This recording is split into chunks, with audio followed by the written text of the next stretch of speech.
नमस्कार, मैं हूं आपके साथ मोनिका सिंह राणा। सबसे पहले इस वक्त की बड़ी खबर की बात श्रीलंका से एक खबर है, जहां कोलंबो और कई अन्य इलाकों में ईस्टर त्योहार के मौके पर 6 बम धमाके हुए हैं। बताया जा रहा है कि धमाके 3 चर्च और 3 होटलों में किए गए। धमाके में 52 लोगों की मौत हुई है, जबकि 280 से ज्यादा लोगों के घायल होने की खबर है। बट्टिक्लोबा, नेगोम्बो और कोलंबो में बम धमाके किए गए और बताया जा रहा है कि धमाके भारतीयों को निशाना बनाकर किया गया। धमाकों के बाद श्रीलंका के भारतीय उच्चायोग ने हेल्पलाइन नंबर जारी किया है।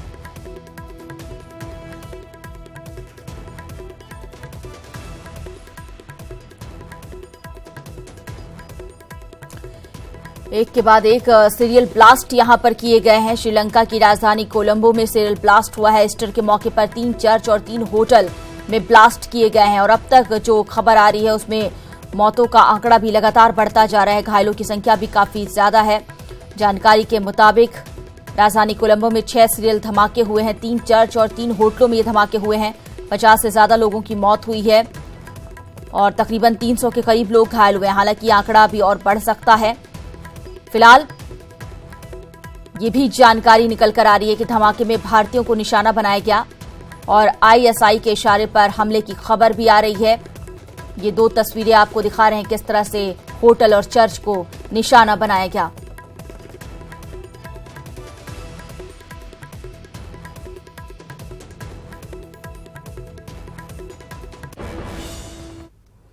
वहीं धमाके के बाद विदेश मंत्री सुषमा स्वराज ने ट्वीट कर कहा कि वो कोलंबो में भारतीय उच्चायोग के लगातार संपर्क में है और सरकार पूरी स्थिति पर नजर बनाए हुए है।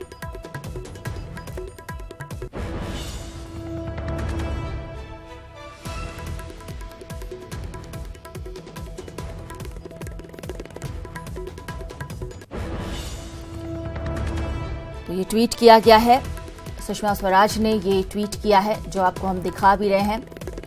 उन्होंने इसमें जानकारी दी है कि कोलंबो में भारतीय उच्चायोग के लगातार संपर्क में है। जो भी स्थिति है उस पर नजर बनाई रखी जा रही है।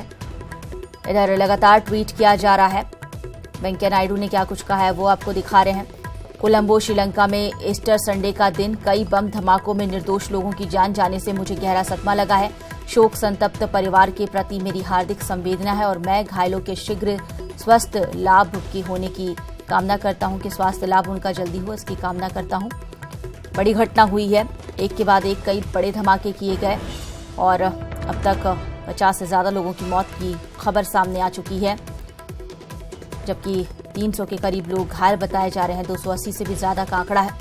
हालांकि एग्जैक्ट आंकड़ा क्या है इसके लिए इंतजार करना होगा, लेकिन बड़ा धमाका हुआ है श्रीलंका में। यह बड़ा हमला हुआ है और ये भी जानकारी दी जा रही है कि आईएसआई के इशारे पर यह हमला किया गया है। हमले की खबर है, आतंकवादी हमला है एक तरह से है। और सबसे बड़ी बात ये कि श्रीलंका में जो इंडियन रहते हैं उन्हें निशाना बनाया गया है। फिलहाल हाई अलर्ट यहाँ है और इस घटना के बाद अफरा तफरी मची किस तरह से, तस्वीरें आप देख सकते हैं। कोलंबो और कई अन्य इलाकों में इस तरह की वारदात को अंजाम दिया गया है। ईस्टर का त्योहार था और इस मौके पर इस बड़ी घटना को अंजाम दिया गया। भीड़ भाड़ वाले इलाके जहां पर सबसे ज्यादा भीड़ जमा होती है उन जगहों को चुना गया है। 6 बम धमाके हुए हैं और धमाके 3 चर्च के अंदर और 3 होटलों में किए गए और इस वजह से कैजुअलिटी ज्यादा हुई है। धमाके में 52 लोगों की मौत हुई है। 280 से ज्यादा लोगों के घायल होने की खबर है। बट्टिक्लोबा, नेगोम्बो और कोलंबो, इन जगहों पर धमाके किए गए हैं।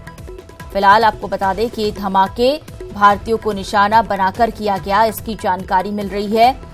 हेल्पलाइन नंबर जारी किया गया है भारतीय उच्चायोग की ओर से। सुषमा स्वराज, इस बीच एक और अपडेट हमारे पास है। लोकल मीडिया जो है वो ये जानकारी दे रहा है कि 160 लोगों की मौत हुई है। श्रीलंकाई मीडिया जो है उसके थ्रू ये जानकारी पहुंच रही है। 160 लोगों की मौत की बात कही जा रही है।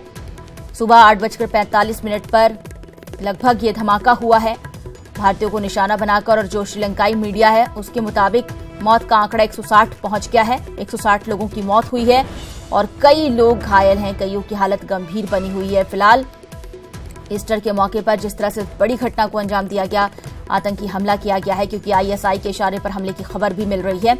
उसके बाद से ही स्थिति पर भारत ने भी नजर बना रखा है, क्योंकि भारतीय दूतावास ने हेल्पलाइन नंबर जारी किया है। ये जानकारी दी जा रही है कि जो हमला किया गया है वो भारतीयों को निशाना बनाकर किया गया। जो नंबर जारी किए गए हैं वो भी हम आपको दिखा रहे हैं। भारतीय उच्चायोग की ओर से क्या कुछ नंबर है, इस पर संपर्क करके कोई भी जानकारी ली जा सकती है।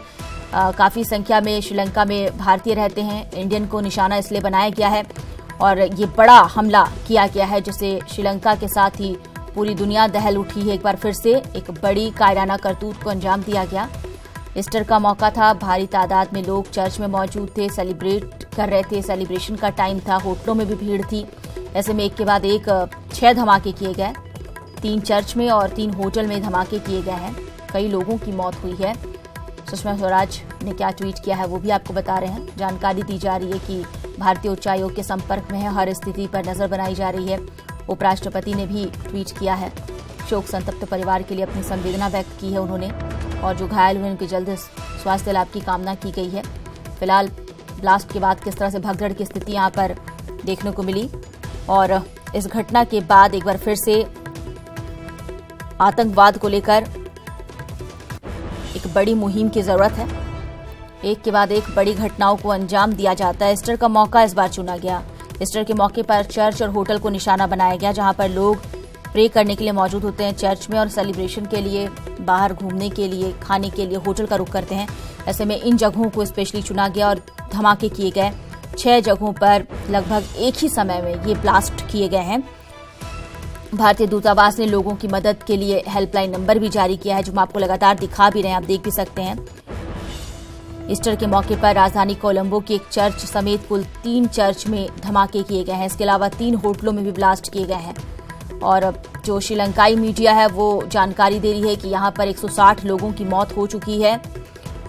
फिलहाल पहला धमाका जो है वो कोलंबो के कोच्चिकड़े में स्थित सेंट एंथनी चर्च में हुआ है, जो कि स्थानीय समय अनुसार सुबह 8:45 का बताया जा रहा है। उसके बाद नेगंबो के कतुपीतिया में स्थित सेंट सेबेस्टियन चर्च और फिर बटिकालोआ स्थित एक चर्च में धमाके किए गए हैं। कोलंबो में शांग्री ला होटल है, किंग्सबरी होटल है और सिनमन ग्रांट होटल है, यहां भी ब्लास्ट किए गए। इसके बाद से अलर्ट मोड पर है प्रशासन यहां का और भारत की भी नजर बनी हुई है, क्योंकि इंडियन यहां रहते हैं काफी तादाद में और इंडियन को निशाना बनाकर, भारतीयों को निशाना बनाकर ही यह हमला किया गया। ऐसे में सुषमा स्वराज ने जो ट्वीट किया है वो भी आपको हम बता रहे हैं। उन्होंने कहा है कि स्थिति पर नजर रखी जा रही है, भारतीय हाई कमीशन के साथ लगातार संपर्क किया जा रहा है, संपर्क में है।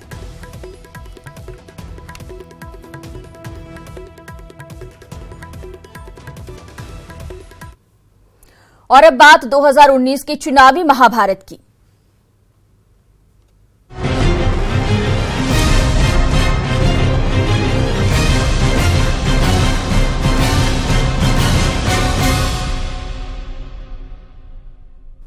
लोकसभा चुनाव के तीसरे चरण के लिए आज शाम 5 बजे चुनाव प्रचार थम जाएगा। उत्तर प्रदेश के मुरादाबाद, रामपुर संभल, फिरोजाबाद, मैनपुरी, एटा, बदायूं, आंवला, बरेली और पीलीभीत सीट पर 23 अप्रैल को वोट डाले जाएंगे। तीसरे चरण में समाजवादी पार्टी के साथ साथ मुलायम सिंह यादव और उनके कुनबे को सियासी इम्तिहान से गुजरना है।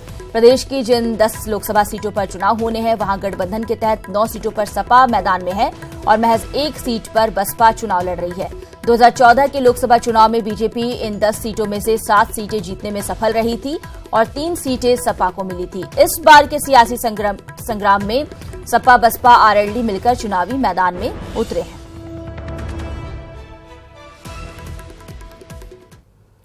खबर इटावा से है। अखिलेश यादव सैफई मेडिकल कॉलेज में मैनपुरी हादसे में घायल लोगों को देखने पहुंचे हैं। साथ ही अखिलेश ने डॉक्टरों को घायलों के बेहतर इलाज के निर्देश दिए हैं।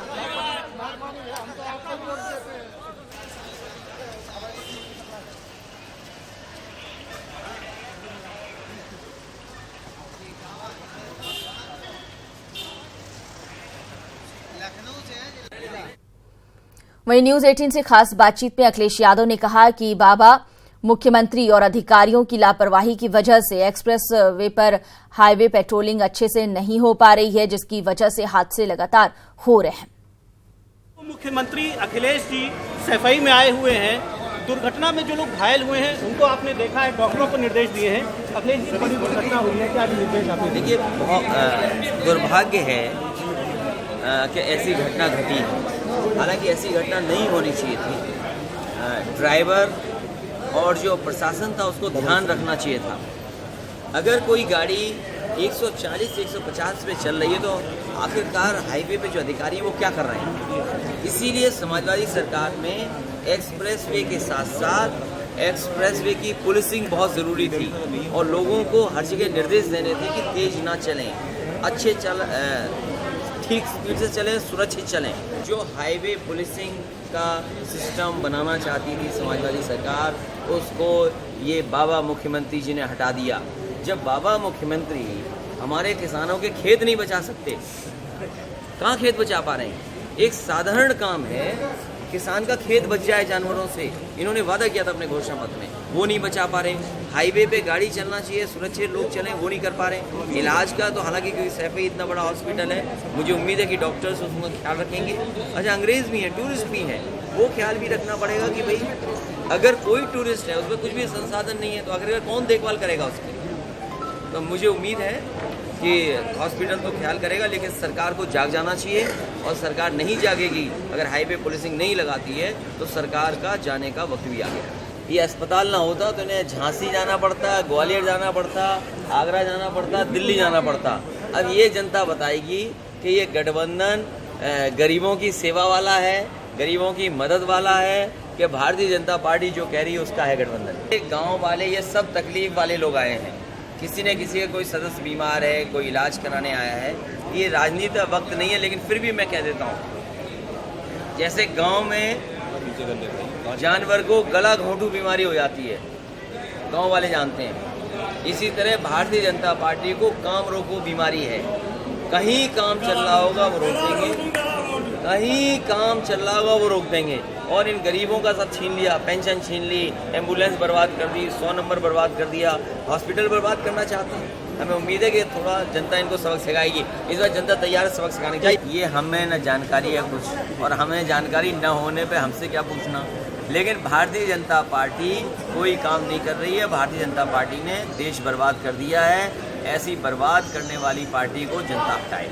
इटावा के सफाई से न्यूज़ 18 के लिए दीपक मिश्रा की रिपोर्ट।